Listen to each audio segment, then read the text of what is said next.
O Ayatollah Alireza Araf é eleito líder supremo interino do Irã depois da morte de Ali Khamenei, que foi confirmada ontem à noite aqui no Brasil, horário aqui do Brasil, horário de domingo já por lá.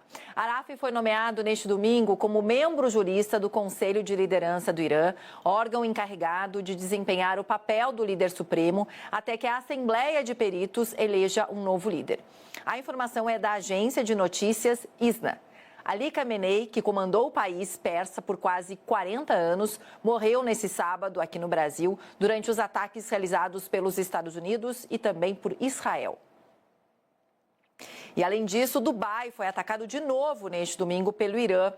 Densas colunas de fumaça preta foram filmadas hoje na área portuária de Jebel Ali, onde um dos cais pegou fogo por conta dos destroços de um míssil interceptado.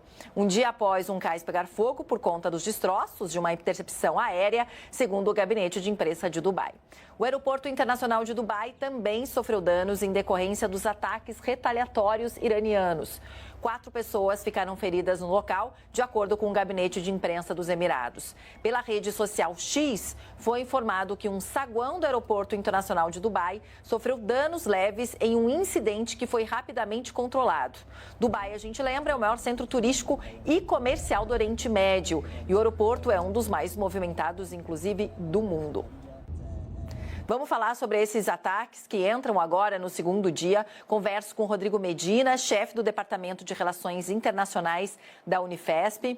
Professor, obrigada por conversar com a gente. Eu vou começar por essa última notícia que a gente deu de Dubai, porque a gente mostra o quanto, na verdade, essas explosões já estão afetando outros lugares, ou seja, não estão ali paralisadas entre Irã, Estados Unidos e Israel. Quando se atinge Dubai, quando a gente fala um dos aeroportos mais movimentados do mundo, muita economia que gira, né? Toda a tecnologia, toda a questão de turismo, o quanto esse conflito que começou ontem, se realmente continuar por mais tempo, pode acabar afetando também as questões indiretas dessa guerra e desse conflito. Professor, boa tarde, bem-vindo por aqui.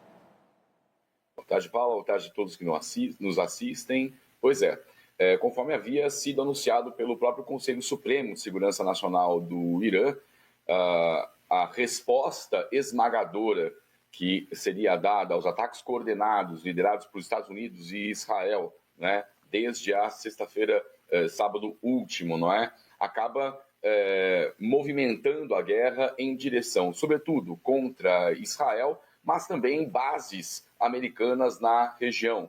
É o que explica os ataques a Doha, no Catar, ao Kuwait, a Abu Dhabi, né, nos Emirados Árabes Unidos, sobretudo ao sul, onde opera uma base aérea norte-americana, e, fundamentalmente, o território israelense, que se vê, então, também como um dos alvos prioritários para a arma de guerra iraniana. E também some-se nesse cômputo instalações da Marinha norte-americana no Bahrein.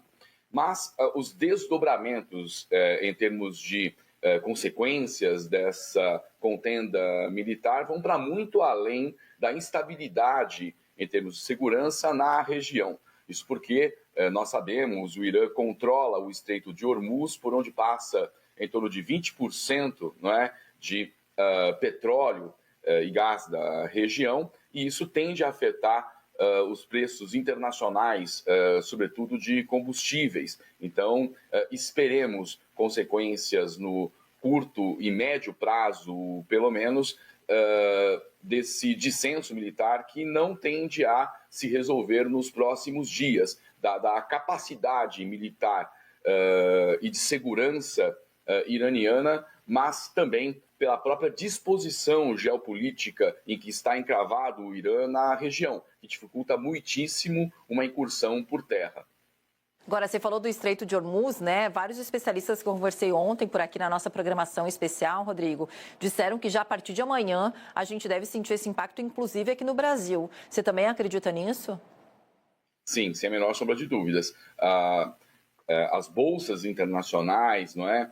Toda a logística implicada já começa a sobrepor preços no que são expectativas de perdas, mas expectativas que têm bastante razoabilidade, porque como eu disse, os impactos já podem ser sentidos quase que em termos imediatos. Então, repercutirá nos próximos dias e no bolso do consumidor brasileiro, os efeitos da guerra já poderão ser sentidos. Agora, Rodrigo, uma outra questão também que eu queria abordar com você é a respeito dessa escolha, né? Já foi eleito um novo líder, pelo menos um novo líder neste momento, a gente pode falar assim, né? Queria que você nos explicasse um pouquinho como é que é feito, porque pelo que eu entendi são 88 que são as possibilidades, né? Mas tem toda uma burocracia para se escolher esse novo líder, enfim.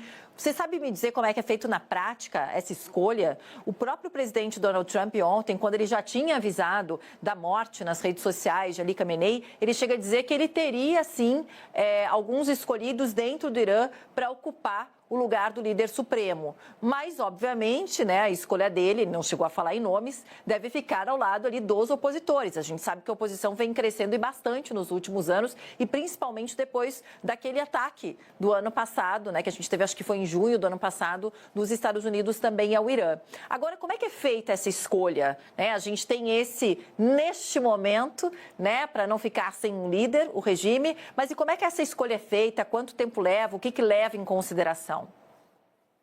Bom, em primeiro lugar, desde a Revolução Iraniana dos Ayatollahs, em 1979, nós temos a separação entre a liderança espiritual e o chefe de Estado e chefe de governo, que seria a liderança política, o que vigorou até a morte do Ayatollah Khomeini, quando fundem-se as duas distintas instâncias numa mesma persona. É o caso, né, do Ayatollah Ali Khamenei.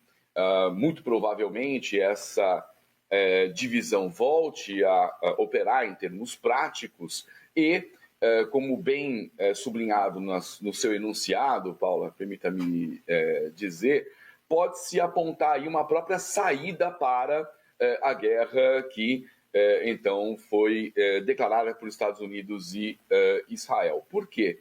Porque diante de uma dificuldade de vitória militar por conta da disposição geográfica do Irã, por questões geopolíticas, mas também pela capacidade militar de manter-se em defesa e também em razão de tratar-se de uma potência nuclear, talvez não seja mesmo a vitória militar que esteja sendo esperada, né, por aqueles que declararam a guerra, mas agravar o quadro de instabilidade interna que se verifica em razão da crise econômico-social bastante aguda, não é? Uma inflação que tende a chegar aí a 60%, manifestações populares reprimidas com uma violência bastante grave, não é?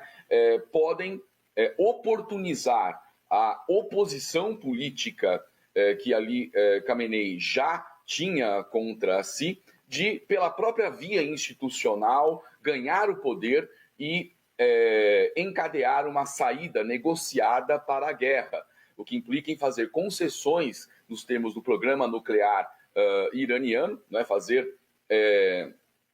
demover o Irã da sua vontade e capacidade de construção de armas nucleares. O Irã já está refinando enriquecendo urânio, a algo em torno de 60% de pureza, algo muito próximo dos 90% requeridos para o fabrico de armas nucleares e, portanto, demover o Irã dessa vontade passa a ser uma possibilidade para a dia de Estados Unidos e Israel que deflagraram a guerra. Então, existe sim uma possibilidade de mudança política nesses termos. A escolha será feita pela Assembleia dos Peritos, que é composta por membros eleitos para mandatos de 8 anos e que apontarão a nova liderança suprema da República Iraniana dos Ayatollahs.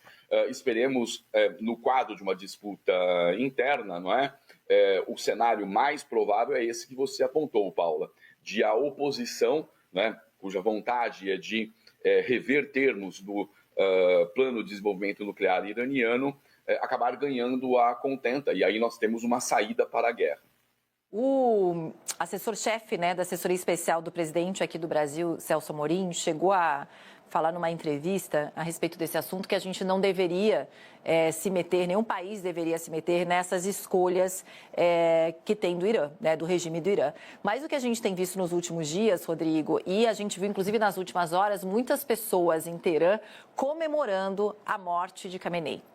A gente sabe que lá atrás, quando ele foi eleito, aos 42 anos, quando ele tinha com 95%, era uma outra realidade. A realidade vem mudando nos últimos anos, de uma questão econômica, inflação nas alturas, desemprego nas alturas. Situação dele acaba se agravando ainda mais de rejeição depois dos ataques dos Estados Unidos no ano passado ao Irã, em junho, né, de 2025. E existe essa questão de que as pessoas, muitas vezes, dentro do Irã, não têm acesso às informações, elas ficam dispostas e disponíveis e acessíveis ao regime que muitas são contras. Você realmente acha que essa fala do assessor da Presidência da República é a mais correta? Ou seja, nesse momento, a gente não deve, ninguém do mundo, a ONU não deve se meter nesse conflito, é algo que deve ser resolvido realmente apenas internamente, mesmo vendo que parte dessa população estava se vendo ali numa realidade muito dura pela qual não concordava e acaba concordando justamente com o contrário, com o ataque e com a morte desse líder? Bom, em primeiro lugar, a política externa brasileira, movida por uma diplomacia bastante especializada e com longeva tradição histórica, segue a sua vocação e a sua tradição histórica, ou seja, defender a não intervenção em temas que concernem a política interna de Estados soberanos. Essa é uma linha de pragmatismo político e de defesa de um princípio, o da soberania e do interesse nacional, que está sendo continuada pela chancelaria brasileira. Então, essa é a primeira questão a ser levada em consideração. Agora, no que concerne às organizações internacionais, elas têm sim papel a cumprir, sobretudo no que concerne a violações de direitos humanos e quando a escalada das tensões culmina na deflagração da guerra interestatal. Mas, repito, a diplomacia brasileira segue aí o seu curso, não é? Sem defender a intervenção como arma para a resolução de contradições, distinto do que faz os Estados Unidos nesse momento. Mas, se não vejamos, quando a guerra é declarada, o presidente Donald Trump informa que isso é feito para a manutenção de condições de segurança do povo